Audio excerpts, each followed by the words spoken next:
идомаи бахши чеҳраҳои мондагор. Мир Саид Алӣ Ҳамадонӣ. Мир Саид Алӣ Ҳамадонӣ таблиғгари фарҳанги сулҳ ва хостори ваҳдату субот.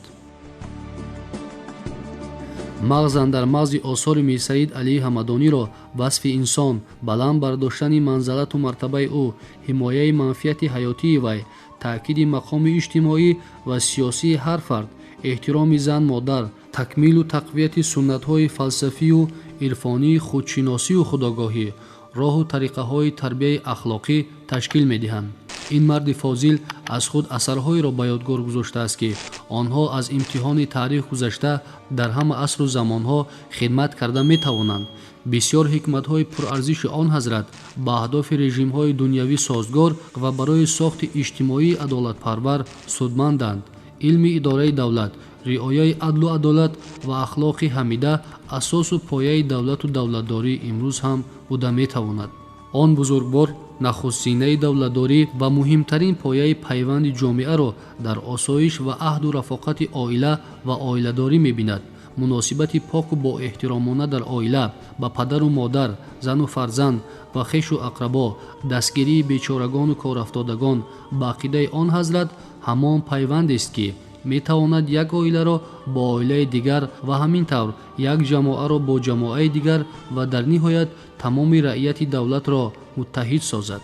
мо дар ин марҳалаи душвори давлатсозии худ маҳз ба ҳамин гуна муттаҳидии ҷомеа эҳтиёҷ дорем.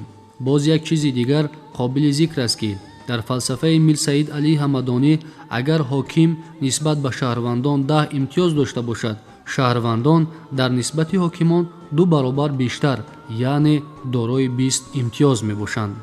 ҳазрати Мир Саид Алӣ Ҳамадонӣ бархилофи ақидаи расмии замони худ ҳамаи ҳокимону халифаҳоро сояи худо дар рӯи замин намешуморад.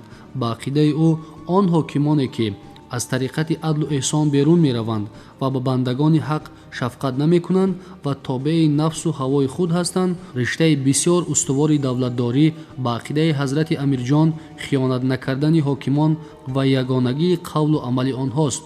роҳбар ба қавли он ҳазрат бояд ба сони мурғони ҳаво зирак, мисли пирони хирадманду рандиш ва чун соҳибхонаи оқила сарфакор бошад.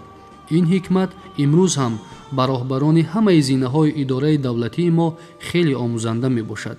дар ин давру замон, ки бар асари пошхӯрдани низомҳои гуногуни иҷтимоию сиёсӣ, падидаҳои носавоб ва бардхӯрдҳои ҳасадовар ҷомеаи башарӣ ба мушкилоти мухталиф дучор омадааст, андешаҳои ҳакимонаи Мир Саид Алӣ Ҳамадонӣ дастурамали пурарзише буда метавонанд.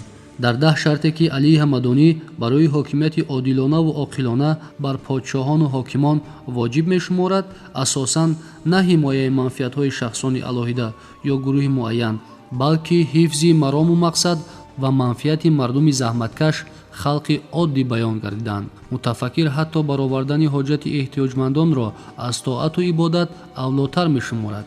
аз нигоҳи ӯ омили инсонӣ аз омили мазҳабӣ болотар аст. мақсаду мароми асосии фалсафаи ин марди хирадманд ба дараҷаи инсони комил расонидани ҳар фарди ҷомеа аст, ки тавонад дуньёи моддӣ ва олами ҷисмонияшро аз айбу нуқс, унсурҳои зишт пок намуда, ба туфайли қаноат, сабру таҳаммул, идроку маърифат, ғайрату риёзат, садоқату рафоқат, ҷисмонияту маънавияташро ба ҳадди камол расонад. ҳусну таровати таълимоти ахлоқии Мир Саид Алӣ Ҳамадониро тавсифу таъкиди унсурҳои ахлоқи неку писандидаи башарӣ, амсоли фурӯтанӣ, хоксорӣ, вафодорӣ, тавозу, камозорӣ ташкил медиҳад, ки намунаи дилписанди он рубоии зерин мебошад. ай бас баланд баркашидан худро.